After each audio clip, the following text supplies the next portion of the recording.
right, ladies and gentlemen, we are back now, and it's time for game number 6 between Polt and Quantic HyuN.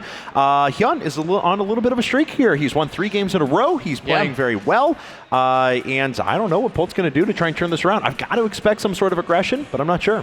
Yeah, he's definitely needs to mix it up a little in the early. If we go back to the early games, it was interesting because it was mostly HyuN trying aggression and it not working.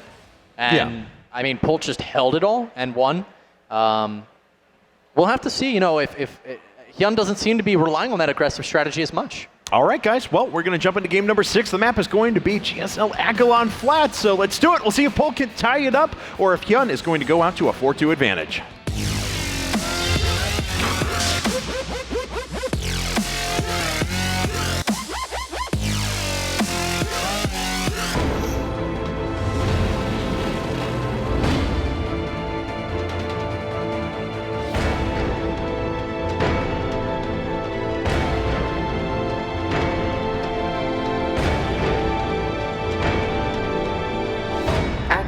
Flats. Really, really cool map. And here we are now with these players. Guys, in the top left-hand corner, he is on a 3-0 run right now. We'll see if he can make it 4. Ladies and gentlemen, give it up for Quantic HyuN. And his opponent in the bottom right-hand corner, currently teamless, managed to take 2 games to start the set, but is now behind 2-3. He needs Kevin to win this game. It is Polt. As ominous as this game may prove to be, this is in fact the map that these guys played on when they met on the ladder during warm-ups. That's right. Turn it into a base trade, as a matter of fact. Stupidly close, if you guys are tuning in a little bit late here and didn't hear our description of it earlier. Yep. And we would give a big shout out to everyone who's supporting us at this event. Right now you can check out AlienWareArena.com. You can find news about Alienware events and giveaways. And this weekend, you can grab key codes to play Marvel Heroes in closed beta or an exclusive Alienware skin for the esports FPS up-and-comers Shootmania Storm. You can also track everything that's happening with them this weekend by using hashtag AlienwareSXSW. That's hashtag AlienwareSXSW to see all the other activities Alienware will be a part of during South by Southwest. And if you tweet things and photos of your encounters of Alienware here at South by Southwest with that hashtag AlienwareSXSW, you may even win some prizes. Yeah. So get that done. Most of you out there got smartphones. You can get yourselves some really cool pictures. It's so easy to tweet stuff when you take it with your phone. Earlier, I was trying to take a picture, Kevin, of the venue. I was like, hey, we're getting ready here. And then I, for some reason, wanted to port it over to the computer to then tweet it. I realized, no, it's way easier to just tweet it from my phone. Still not used to this stuff.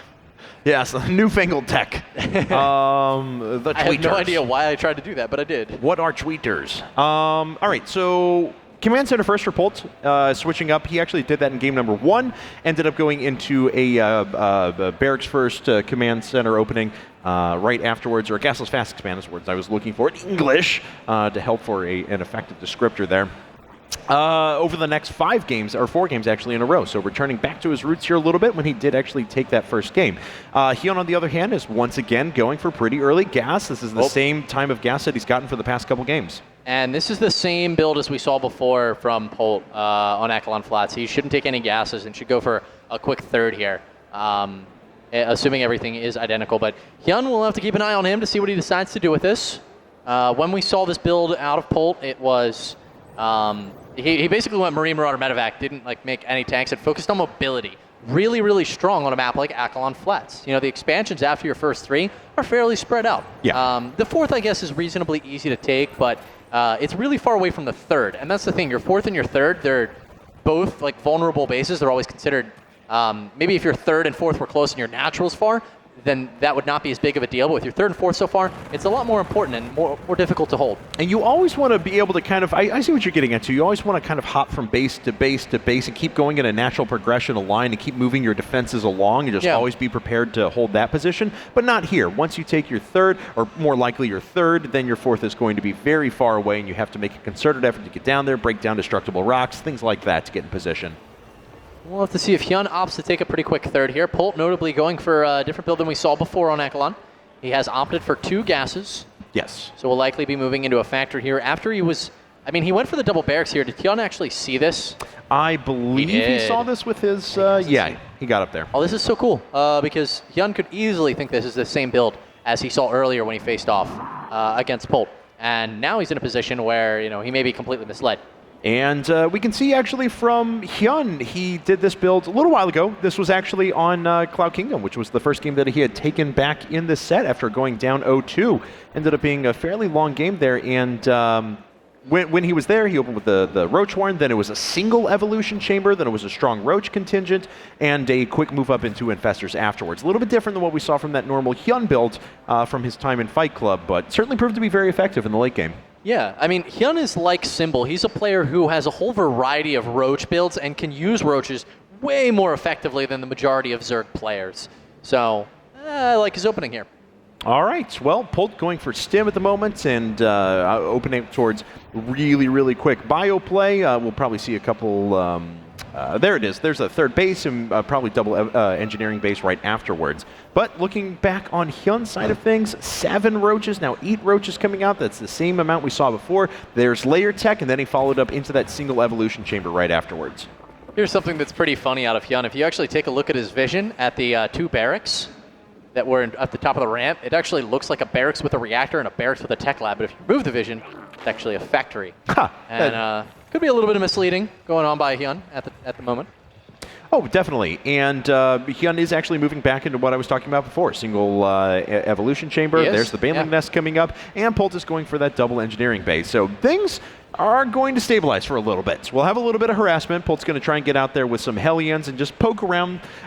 He's not really looking to do a huge amount of damage with those right away. He just wants to make his way in there, see if he can poke in. If there's an opening, he'll go for it and try and get a couple of drone kills. So here's the thing. We've got potentially Roach Bane on the field with no speed having been started up yet.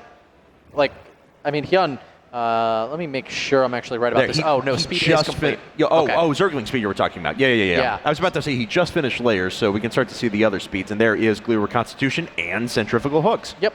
All right, so much quicker Baneling speed this time around, and it is still going to probably, even with that, be Roach Bane that we see here out of HyuN.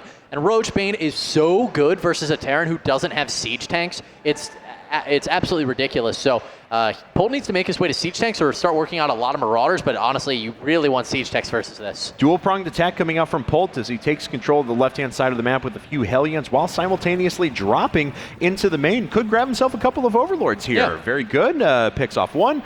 Stim is finished, and he's going to duck into the mineral line and try and pick off a couple of drones. It's going to be really hard for HyuN to actually deal with without these Roaches. The Queen is going to get taken out. Now he can lift back up into the medevac, safely move around the map as actually Queens 2 and 3 just joined, so there's no Queen at the natural, no Queen at the third. The third is actually going to go down. There's no way he's going to save this. There's too much DPS. These are some serious blows that Polt is getting in on HyuN right now. Oh yeah, definitely. So now all these units are loaded back out of this medevac. It does end up dying. Stim is just going to delay these forces for a while Polt does kill this base over here towards the 12 o'clock position. So very well done. Well-coordinated double strike, and that's the kind of play that Polt loves to do. Oh yeah, and as you said, Kevin, that was killed. He did not manage to cancel. It was watching the hatchery, and that is really big because HyuN, he's really strapped for resources right now. He's going to be pumping out a ton of Roaches, though, so he may go for a little bit of a counter here. We see actually lots and lots of units. He still has this base operating down in the bottom left-hand corner, but he's trying to reestablish this hatchery in the top right. Yeah, another 14 Lings just joining the field as well. Need to be able to get those in there to strike in and do some damage. Now, Tank's already done with Siege Mode, and Polt can put those in such a position that he can actually defend his natural and his third at the same time. That's kind of the one real advantage that Terran has through the middle of the game here. It's like Cloud Kingdom, but I actually think a little bit better for them because the siege tanks right here watch everything. They really do. No unit can slip through. Yeah, you're completely right about that. Though, I mean, Cloud Kingdom is pretty good for siege tanks. It is. It really is. It really is. But yeah, it's a very strong unit to have here on Acheron Flats. I was actually surprised earlier when we saw Marine Marauder and Radovac out of Polt during that practice game. Drop coming in once more from Polt as an engagement happens in the middle. Some Hellions are going to be picked off. Baneling still managing to survive, but a lot of DPS here on this hatchery. May not be killed. Oh, this is going to be close. It is going to be very, very close. Looks like the Roach is trying to come and save this, and it's dead. Killed again, so well worth the couple of Hellions that went down out in front. Another 300 resources lost, another 80 seconds of build time on that 4th base. That's 700 minerals that he's managed to pick off now on that hatchery alone between the drones and the hatcheries themselves. And you know what? He knows another drone's coming, so he lands the drop preemptively, and the second that hatch goes down, those Marines are going to stim in, pick it off. If he gets it, it's going to be demoralizer, but at the same time, HyuN's going to push in over at the natural. Yeah, he has a very large contingent of forces, but his Zerglings and Banelings haven't actually caught up yet, so the Roaches have largely died, but all the Marines are caught in position. They're actually all grouped up. The Banelings trying to sneak on through. Everything has speed at this point. Polt, with some pretty good splitting here at the end, though, is going to be able to finally take out a good portion of these Zerglings, and he has actually defended this engagement. Polt holds in the bottom right, and at the same time in the top right, he's still got that drop. The hatchery's down. There it is. The stim forward. He's going to start getting in some damage, and HyuN does not have units in position to save this hatchery, and the hatchery is going to go down once again. Finally, he does get a cancel on that hatch, but a huge play there from Polt, holding and getting the hatch. Man, holds much like Tarson. I'd call that about a half Tarson right there. It was very, very good from Polt. We'll see what he can follow this up with, though, of course, is he's on 3 bases now. No 4th command center on the way quite yet, but 2-2's on the way. He's got +1 weapons for his mech. He's going to start denying creep tumors. He killed that base again. He's dropping inside of the main. Everything is going right for Polt. Absolutely. With 2-2 on the way and no 2-2 even started yet for HyuN, it's looking pretty rough at this moment for our Quantic Zerg, but he's going to manage to push this drop out in his main base. The Queen narrowly surviving that fight. All right, so Polt now in a just an absolutely fantastic go back in for spot. Is he? He gets the Queen. Awesome. He's going to get it. Oh, man, the attention to detail. Polt is playing so well right now. Yeah, he absolutely is. And this is a big turnaround for him, too. The last 3 games have not been his best. HyuN has been able to win through the late game in pretty much every one of those, and then once with a bit of aggression, too. So Polt needed to do something to be able to get back on his feet, and I'm glad it was through just a nice standard game, which really emphasized Polt's strengths. That's aggression and forcing his opponent's multitasking to be stretched to the limit. You know what? Exactly what I was thinking. Just these multi-pronged attacks out of Polt. They're proving so effective here. HyuN unable to deal with them efficiently. Finally, he's going to leave some Queens and Lings in order to deal with his hatchery so he can get it down. But, you know, the 4th is already on the way for Polt. It's just started nearing completion here for HyuN. Polt's looking really good. He's going to push forward now. 2-2 is completed. Still no upgrades started for HyuN. That's really the only thing that Polt had going against him, is that he's been on 3 base for a really long time in this game, and he needs to get up a 4th. So as you mentioned, it's on the way, but he needs to do a little bit of damage with this attack. He needs to be able to force a very cost-effective engagement here, and looks like he's probably going to get it. He has just an overwhelmingly large force here. Yeah, this is, look at the spread on these siege tanks, just going back so incredibly far, but 4 in his advantage. HyuN does have vision of all of these units, but there is the scan to kill off the creep tumors. Yes. Suddenly that's all gone. So the creep tumors go down. The only thing that could get Polt in a little bit of trouble is the fact that he has a lot of forces defending against counterattacks, and it's another situation, oh no, his infestors get picked off without really being able to use cost efficiently. If Polt loses his army, or half his army, to HyuN's whole army, HyuN can mount a pretty big counterattack. Yeah, and Lynx come forward right now. They pick off 1 siege tank, but it's 190 supply to just 32. The army supply, Kevin, hit Control A for me. I will, as a matter Look of at fact. this. Wow, 136 to 47. How's HyuN gonna hold this? I don't know. When I said before that Polt made a half Tarson, this would have to be a full Tarson. So we need at least 1 to 2 Tarson levels here to be able to pull this off. All right, well, here comes Polt now, starting to move forward, picking off hatcheries, at the same time moving with another multi-pronged attack here to the top right-hand corner. Now, HyuN, in that game you were talking about before when they met on ladder, had a bunch of mutas to be able to counterattack and force a base trade, but not going to be the case this time. No, it's not. He is going to manage to pick off 1 siege tank, but there are still numerous more. GG goes down for HyuN. And we're tied again. We're 6 games through. There's only a maximum of 5 possible games left. We're going to play at least 3 of those. This is really going the distance. That was so important for HyuN, that game, or for Polt, because HyuN had won 3 in a row. You have to stop the momentum.